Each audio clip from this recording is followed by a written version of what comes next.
All right, well, good morning, and welcome to the first of many panels we've got planned for the Amtgard Leadership University here at the Clan campus, as we like to affectionately call it. Our very first one that's up and running is going to be how to start and how to promote a land.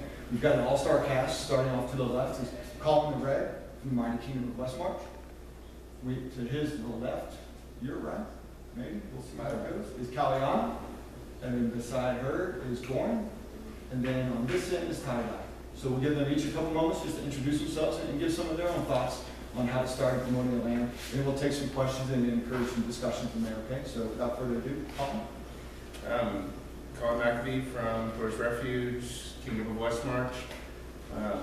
I started back in '08 when I found Thor's Refuge at a park, strong shire of 12.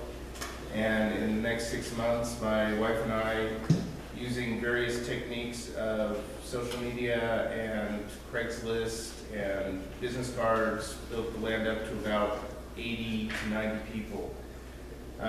It is not a one-person effort ever. It is always a team effort. It is always multiple methods being used. Craigslist, Meetup, Facebook, business cards, flyers, demos. You need to hit all of those things if you really want to promote and grow your land. We tried with a newer park in our area as well to see if it wasn't a fluke, and there's a current shire of Misty Vale that is now 50 strong in the active list. So it works, it can be done, and I'm open to all your questions. Caliana. I'm Caliana. I'm from Burning Lands, and I deal mostly with the paperwork side of the new groups.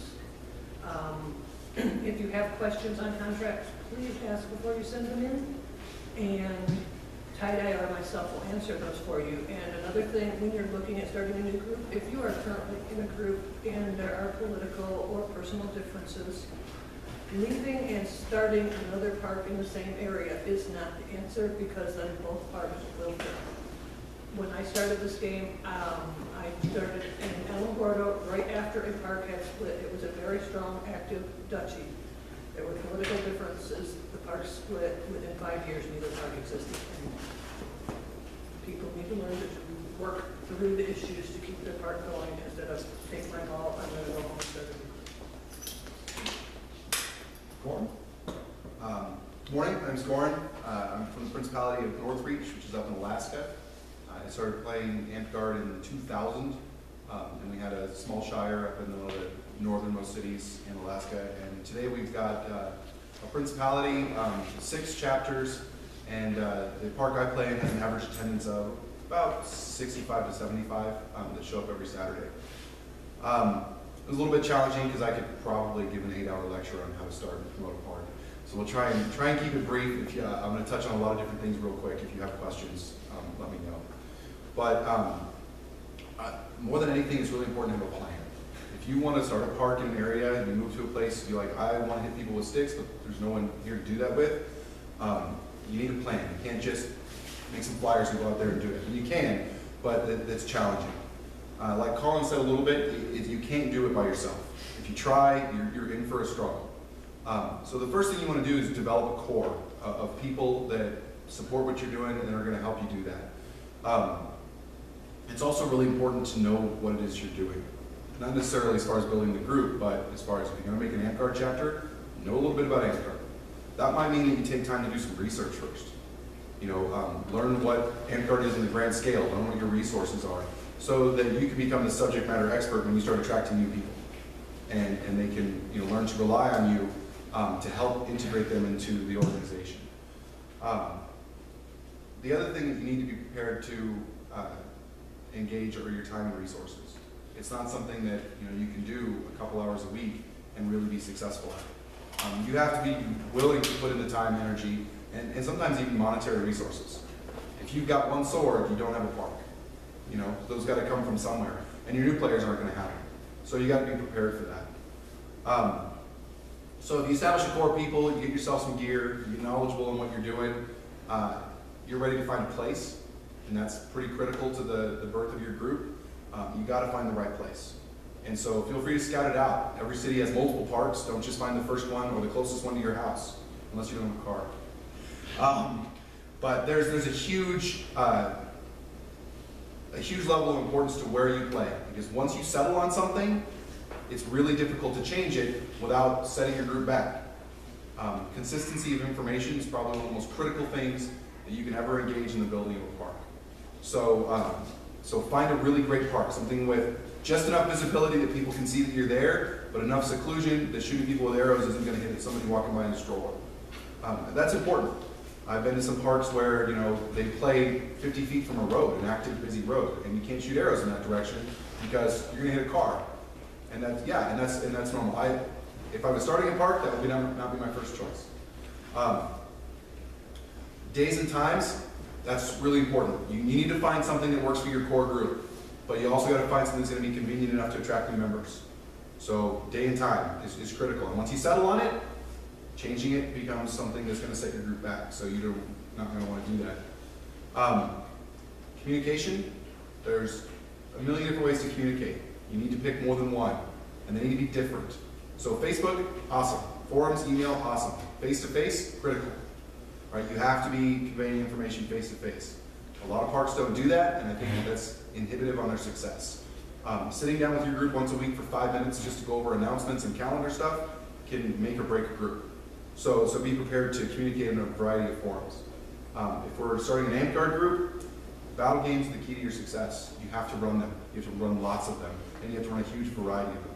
A whole other panel on battle games, I recommend you attend that, because that's a huge part of maintaining your group and growing.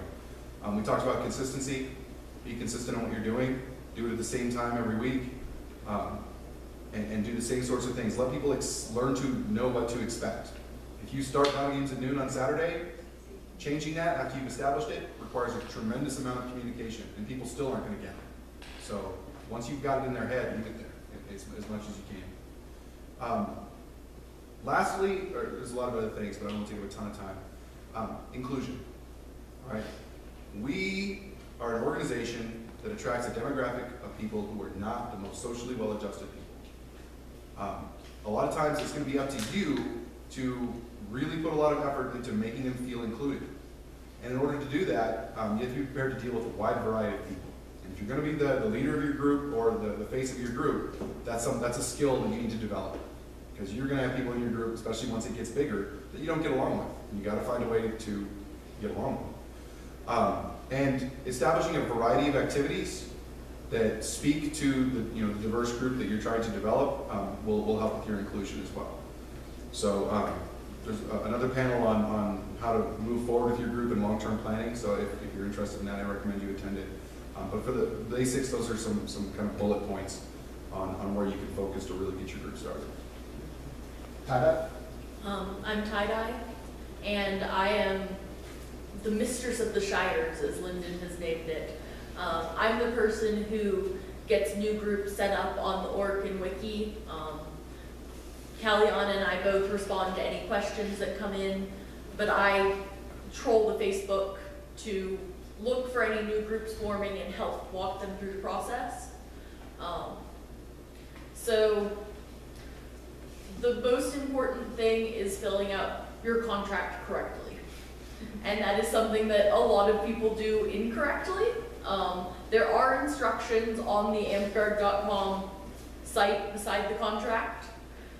But the key thing is just to fill in all of the boxes and to sign your names on the 2 blanks on the right side of the paper and leave the 2 blanks on the left side open for the BLBOD. That is probably the most common problem with contracts that I see. After that, once a correct contract is sent in, it'll be within probably about a week, depending on how much other things I have to do. I will get kind of a letter with a bunch of resources to you, along with setting up the wiki and the org. And once your org is set up, you'll be able to start tracking your attendance, which is valuable. You'll show up on the map, so that when people are looking for a group, they'll see it and be able to find you. And I announce new groups on the Amtgard page, which often, you know, someone will be, oh, there's a group there now, I can send my friend in that city to that group. So getting things in is important. However, I would also say meet at least once before you send in a contract. Make sure that you are going to get these friends that say that they will show up to actually show up. That is probably the most common reason that new groups fail. They will send in their contract before they've met, and then, surprise, no one actually shows up. And no one wants to do that. No one wants to go through all that paperwork for no reason. So that's kind of what to expect when you send in a contract. Also, to just back up the things that Gorin said, I do the State of Amtgard report every year. And you should read it because it has a lot of details on what various recruiting methods various lands have used and how successful those methods are. Well, none have really stood out in terms of increasing numbers. Everyone has reported that word of mouth is the most important. And the probably second most is meeting in a public location. And that is a survey of all of Amtgard. So across the game, those are the most important pieces. Beyond that, I would say just build a feeling of camaraderie and have fun. Okay, thanks. Caliana and Tyedye, actually the first question is going to be for you. So we talked a little bit about starting park and our business models and stuff. So I'd just like you both to expand a little bit on some of the business side that we didn't really cover a lot of. So we talked about the contracts and business starting park and stuff like that. First off, and Tyedye, you touched on this a little bit. Can I start playing before I've got my contract, while it's going on a contract? And then, you know, what's this whole mess about kingdoms and freeholds? What are your insight on some of that stuff? And then we'll get to some more things. So Caliana, if you go first. Track your credit as soon as you start meeting, because once you're set up on the org and the wiki, you can go in and you can back enter those from the date you started meeting. Because sometimes, depending on the contract, that you will get your org resources a couple of months before you actually have your signed contract returned to you. Kingdoms and freeholds. A lot of people don't want the oversight of a kingdom. I feel that is not the way to go, because that is a lot of resources from people who know the game, know the problems that can crop up, and they can offer you a lot of support and a lot of help to help your land grow. And staying as a freehold, you are really tying the members of your park to where they can advance in the game, because burning lands is so far away from everyone. We cannot see what you are doing. We cannot judge quality of work. So we're getting questions over the internet. We'd like to award this, we'd like to award that, we'd like to award the other. We can't do that from a letter, from a picture, from things we haven't seen. So to get this stuff, you need to join your local kingdom so that you can interact with the people who have been playing the game for years, that can help you advance in these areas that you need to, and help you work through the problems that every growing park has. Tyedye, do you want to expand on that at all? I'm not sure I really have much to add. I believe the BLBOD meets quarterly to approve contracts. So depending on where in the cycle you send your contract in, it may be 3 months before you get it back. So because of that, we want to encourage groups to start acting as a group even before they get their contract back.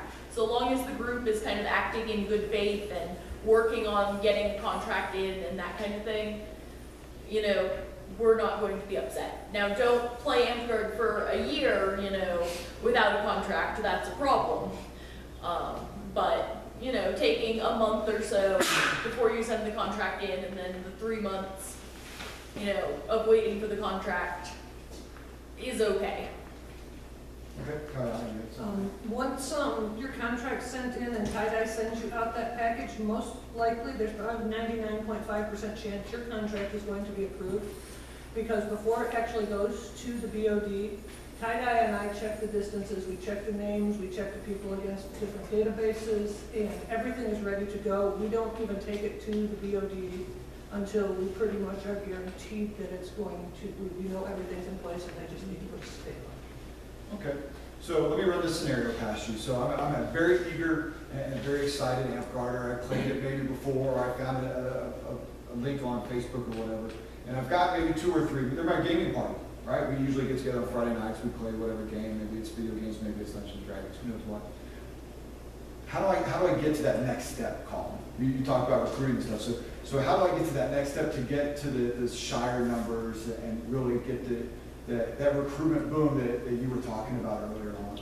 When you have a group that's a small, close-knit group, when you have a group that's a small, close-knit group already, the hardest part is bringing new people into that group. Now, like a D&D or a gaming group is normally a small group. It's normally 4 to 8 people, not much more than that. While an Amtgard group really needs to be 10 or more people to really start to have that growth. You need people to get people. So you want to be out there, you want to be public, you want to do business cards and keep them on you at all times. You see someone who looks like they may enjoy getting out into the outside and hit people with sticks. So what you want to do is talk to them, go one-on-one and tell them, hey, we're starting this group, we're looking for people who want to go out and hit each other with foam sticks, or go to your local gaming group where you have, or a gaming store where you have people who already do the D&D thing, or you do the dice and paper, and say, hey, here's this other option, and talk to them, put up flyers, get it going, have a start date, start on that date, and continue forward from that date solid. So have the things in place, have the internet advertisements going, have your Facebook group going. Those are things that are going to attract attention. And again, what Gorin was saying about being visible in your park. Don't pick a park that does not have street traffic or foot traffic. Choose a park that has people driving by, and you're going to get the horns honking at you, you're going to get the people yelling out the window at you, and be friendly, be cheerful when that happens, because they're not the only people there when it happens. There's the other people in the park who hear how you respond to that. And if it's just a wave and a smile, that's going to get you people coming over and going, hey, you're friendly, what are you doing? It's how I found Amtgard. There was 8 people playing in the park, and I just happened to be at a picnic, and my son Link said, well, he wasn't Link yet, he was still Charlie, and he said, can I go see what they're doing? And they invited us in, and Sir Uric was over there with Thor's Refuge, and came over, and they were just friendly, open, and inviting, and said, here, sign this so we don't sue each other, and go hit each other with some sticks. And they're like, hey, this is cool. And when you find people who say, hey, this is cool, then say, hey, do you know anyone else who would think this is cool? And then that word of mouth spreads. And it's so important to be, hey, this is cool, not, hey, what a bunch of uptight jerks. Because if you come into a park that is a bunch of uptight jerks and they're infighting and they're just glaring at each other, you're not going to want to be part of it, and no one else wants to be part of it. So you need to have a friendly, open, inviting environment every day, every minute of every day, because you never know when that key person is going to get turned off and leave. And that person could have brought 80 to 100 new people in. And I know if my first day at Amtgard was not as great as it was, I would not have kept up with it for coming up on 7 years now. And I'm sure there's a lot of other people here who are the same way. If their first interaction with Amtgard wasn't great, they would have left it years ago. It's really important that as a group, if you have a small group that's ready to start a chapter, that you kind of check your enthusiasm to some degree. Because it's really, when you start a park, I like to look at things like that as what do I want it to be 5 years from now? And what you're doing today impacts that. If I want a chapter that's going to have 75 people hitting each other with sticks, then on day 1, I've got to do my best to start it right. So if me and my 5 friends just build some swords and go out, put out a bunch of flyers, and we're out there in our t-shirts and jeans hitting each other, that's the precedent we've set for everyone that comes in after us. But if we take a couple of weeks to put together some good garb, a couple of extra loaner tunics, 5 or 6 extra swords, and then we put out our flyers and advertise, and people show up to something that's a lot more finished product, there's a much better chance that that's going to be the precedent. That's going to be our baseline. And our new members will know, I need to get garb so I fit in. Not, why would I be the only one wearing garb? Which is, you see that in a lot of chapters, and I feel that that's indicative to their growth. So sometimes that little extra delay to prepare yourselves will make huge returns 3 or 4 years later, when that's just the norm. So, real quickly, just through each of them, what's your favorite recruiting method? I'll start with Tyedye. I'm not sure I have a favorite. I mean, I already touched on the fact that word of mouth seems to be the most effective, but it's not really a thing that you can go out and do necessarily. And none of the things that you can go out and do proved statistically significant in any way. But I have heard of some pretty unique things. Some groups, one group has a newspaper journalist who plays with them. So she does a crafting column in her newspaper and often mentions Amtgard, and they do a lot of segments on Amtgard in that newspaper. And that's probably the coolest thing that I can think of. Gorin, how about you? What do you think is one of the most effective? Effective or my favorite?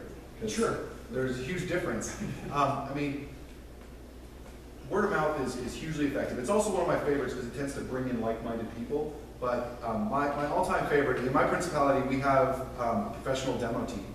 We have 5 people who have, they put together fantastic garb, they have great media, they're very comfortable public speakers, and they go to schools, they'll go to conventions, and they'll have a huge backdrop, and they put on a professional demonstration that just makes our organization just appear as professional as we want it to be. So people see it, and they're just drawn. And those people will work all day long, because people will come over and see what they're doing. That's my favorite, because it's very polished. Before you continue, you said professional, so are these people paid, or you just mean Sorry. on a professional? They do that as that's their role in the group. So it's not necessarily, they don't get paid for it. One day maybe, we'll get there. But the idea is that we have these guys, when we set up a demo, we don't just say, hey, we need volunteers for the demo. We have a team of people that's what they do.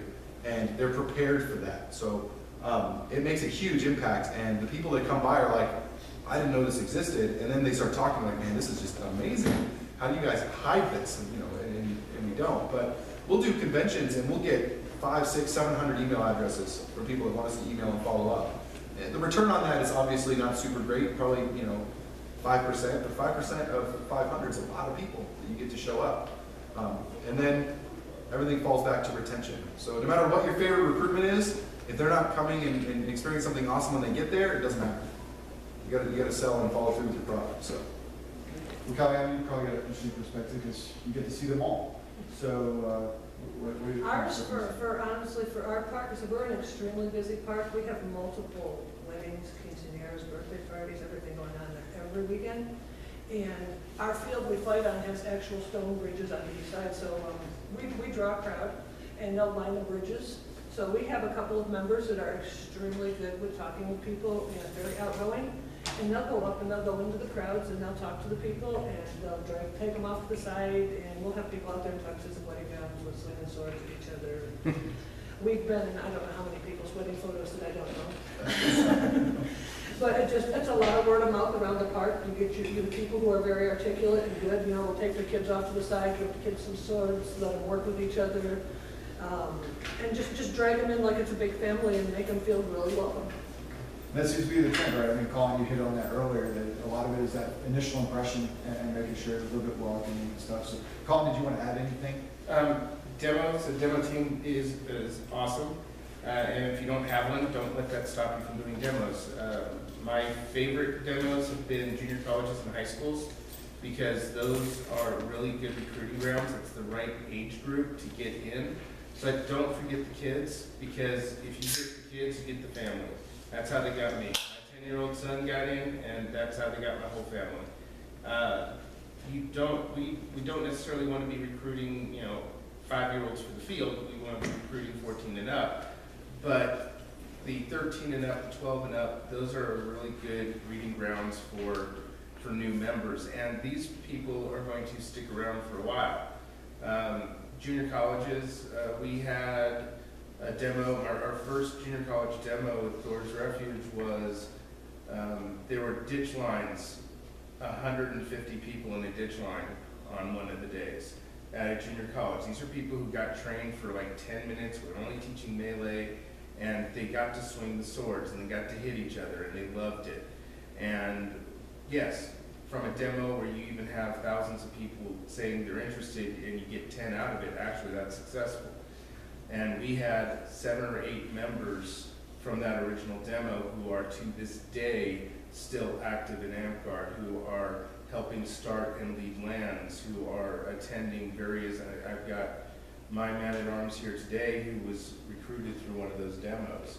It is a way to get people at that right age and time in their life when they're finding themselves, have them find Amtgard and make that part of themselves. Tyedye, you want to address it? Well, I had actually a question that builds on this. That's something that we've been talking about in my land lately. And you guys seem to have very effective demos and things like that. How do you manage who is talking to the public? A lot of times it is, the person who is the least skilled at talking to the public who is the most willing to walk up to new people. Yeah. So I approach running Amtgard from a very business-like standpoint. And everybody that is in my park is a part of my team. And everyone that's on that team has a job. We do our best to communicate it. And a part of that team is the sales team. And they're the ones that I use to engage people. And everyone knows who those people are. So when new members show up, everyone's friendly, everyone's happy, but they are all kind of trained to the expectation as they say, well, if you really want to know more, here are the people that are set up to give you that information and welcome you. And those people are very comfortable public speakers, and they're trained in what they're expected to say, what information they're expected to give, and how they're supposed to treat everybody that comes on. Because it's a lot more than just pitching it. There's also making sure they have waivers, making sure that before we put a sword in their hand, are we going to get sued? Is our insurance going to cover them? And all those things that these guys are trained to envelop into a very friendly and very energetic sales pitch. And that's what we're doing. So I generally assign those roles with executive authority. This is how I do it.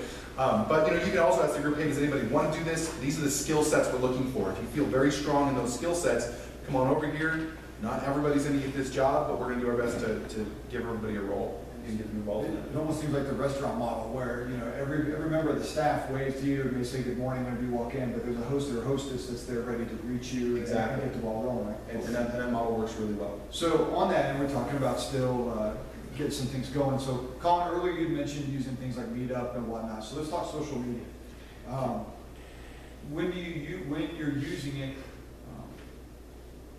how do you drive people, especially your existing members, towards that and keep it that professional image that you've all sort of alluded to, because it's social media. So how are you so successful? We keep a group of people who are admins on our social media sites. We make sure that we don't become censorship mongers. We try to let everyone talk freely. You try to keep bickering and things onto private messages or offline. You try to keep it a friendly face. You try to make sure people know what's going on. You need to let people know that, hey, we have a big event. Hey, we have a vote. Hey, we have these things going on at the park. We need volunteers for a demo. Those types of things we try to get up there and get out. There's different types of social media, though. There is the social media that you use to communicate amongst your group, and then there's social media that you use to get to build your group. While Facebook is a great communication between your group, and also a great calendar and a great place to load up pictures and files, it's not really a place people go to look for an Amtgard group, per se. They will look in Craigslist for things to do on the weekend. They will look at meetup.com, which is a great resource, although expensive. It's a great resource to have out there because people who are searching on Facebook are not necessarily searching for a group to join. They are looking for just people to chit chat with. Meetup is designed to be a local level. This is, you find them online, but then you go and meet up with them. And that is a very big difference between those types of social media. I could be a member of a meetup group. If I'm a member of a meetup group, it's expected that I'm going to show up and be face-to-face eventually. If you're a member of a Facebook group, you may never ever meet these people. You may never actually do anything with these people, just chit-chat online or troll. But there's other things that are more socially, locally designed. Meetup is designed to do it by zip code and say, okay, I've got people who are swinging medieval weapons in Sacramento. I want to swing medieval weapons in Sacramento, and Amtgard will come up. It's also how you build these sites. You need to list what type of tags are associated with them. So there's a lot of that metadata that you need to set up with these sites. And of course, there's Craigslist, which is the free, hey, we're doing something at the park this weekend. And then the next week, hey, we're doing something at the park this weekend. And the next week, hey, we're doing over and over and over. And it gets monotonous to you. But the person who goes to search on Craigslist for, hey, I'm bored, what do I do this weekend? You need to have that advertisement in place, and it's going to go away every week. So you need to keep putting that up there. Meetup, which is the pay-for site, actually has a link that allows you to just go click, and my event's going to be posted on Craigslist. Newspapers, so the like News and Review or whatever your local free publication is, has calendars for non-profit groups to be able to list their events. And if you get in on that, then people will see that, oh, Saturday there's this Amtgard thing, or hey, Sunday there's this Amtgard thing. Let's go check that out because we're bored.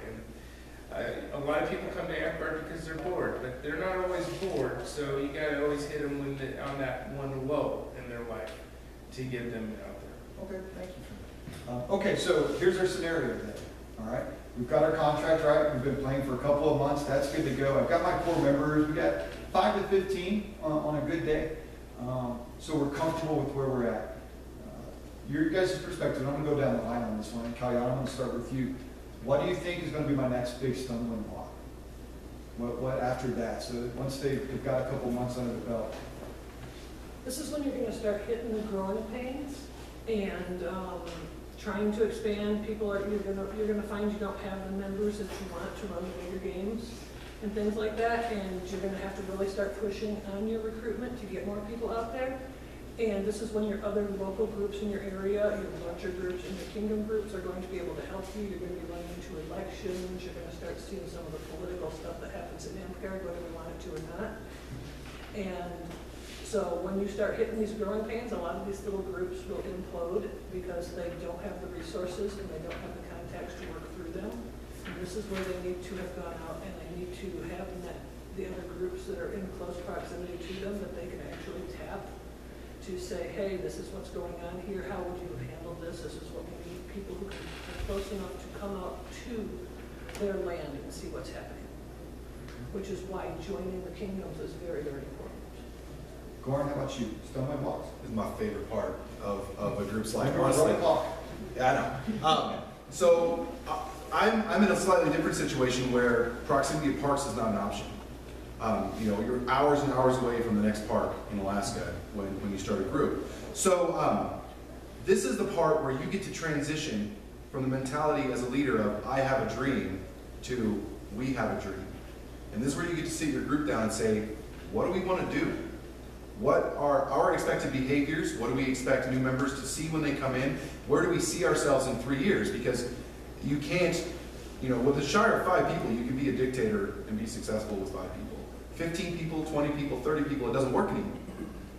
It's not effective, and really it's just not the best way to move forward. So you need to sit down with your people and get them invested, because then they'll start dragging them people in. They have ownership. Now they own a piece of this organization.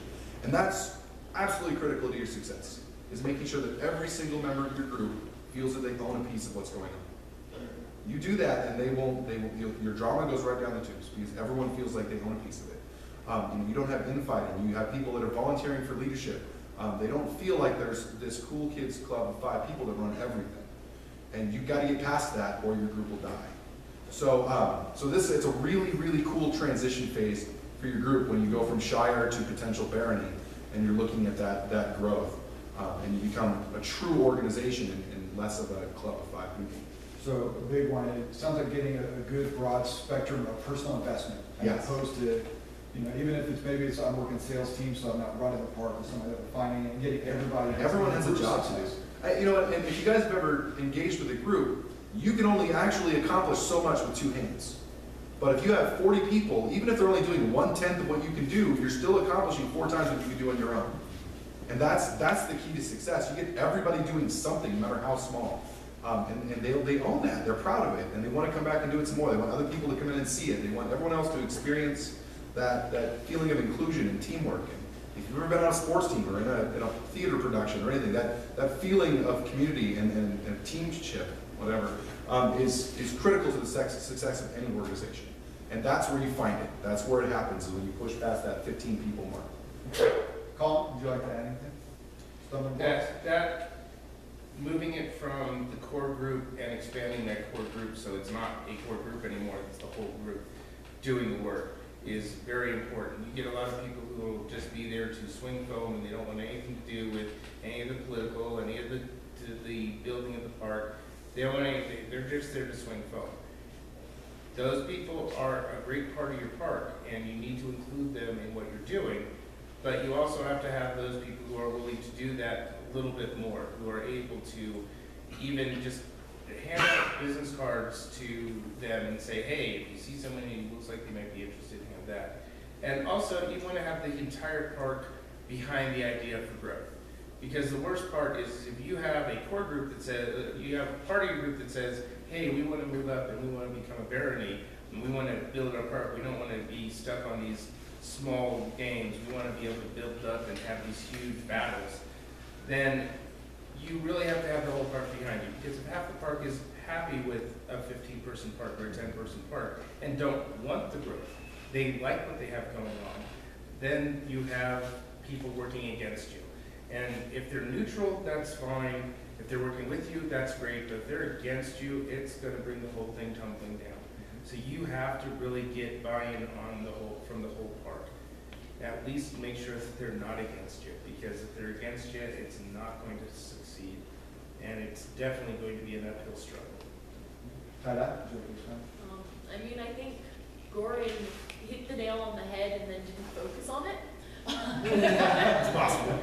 I mean, absolutely what he said was vital. But the most common problem I see with groups of that size is it is the expanding. It is the letting go of your possession. You have spent, however long building up this group. You're going to feel very possessive of it. And you need to learn how to let it go and let other people take up the reins. Otherwise, you run a huge risk of it turning into just a cult of personality, and those tend to implode eventually, and they tend to never grow. Those are the groups that tend to, have a million splinter chapters and problems like that. I imagine it takes a lot of humility, but I think that's a good point. So we're going to do, as we come approaching on a time, just a couple of lightning questions, certainly some quick responses, okay? So Caliana, I'm going to hit you with this one because, again, I think you see some of the more turbulent issues. Say we did have those struggles. The park was doing great. We're getting barony numbers and everybody's happy, but then we had some of those challenges. But now we're trying to recover from that, and we're having some challenges doing it. How do we reestablish a reputation both in the Amtgard community, maybe even our local community? What are your thoughts on that? It's going to take a lot of communication. You're going to have to, once you get so that you're working together and you've moved past them in your group, as we touched on social media before, the way our culture is right now, everything that we do tends to end up splashed all over Facebook, so everybody sees it and they all form a negative opinion off the drama you posted off online. which is a lot harder to get rid of that image than it is to actually start from the beginning building the positive one. So you're going to need the team, you're going to need to go out, you're going to need to talk to the groups, you're going to need to participate, and you're just, mostly it's going to be a communication issue. And obviously a big time commitment. I mean, Yes. that's a tough one, right? I Time mean, just like a personal issue, trying to get your own image around. Gorin, I think Northridge has some pretty significant challenges that a lot of us are facing as the map's growing, and not so much in the south anymore, but really we're getting into Montana, North Dakota, stuff like that. Let's talk cold weather for a minute. Let's talk cold weather. How do you deal with, I want to start a group, and it's beautiful, even in Minot, North Dakota in the summer, but all of a sudden I've got negative 40 winds. Right. What are you guys doing, and how do you maintain that? Okay, so we have 6 chapters that, you know, by the end of October have to play indoors because the weather is below 20 degrees and there's snow everywhere. I know there's some groups that try to tough it through the snow, but that's not good for your group. There's a couple things you can do. You know, our northernmost chapter, Esther Winds, has partnered with the local university up there. They started a university club, and they get access to a small gym for free. Downside of that is it's a small gym. You know, it's like 60 by 70 feet. So not huge, although we've crammed 69 people in there once.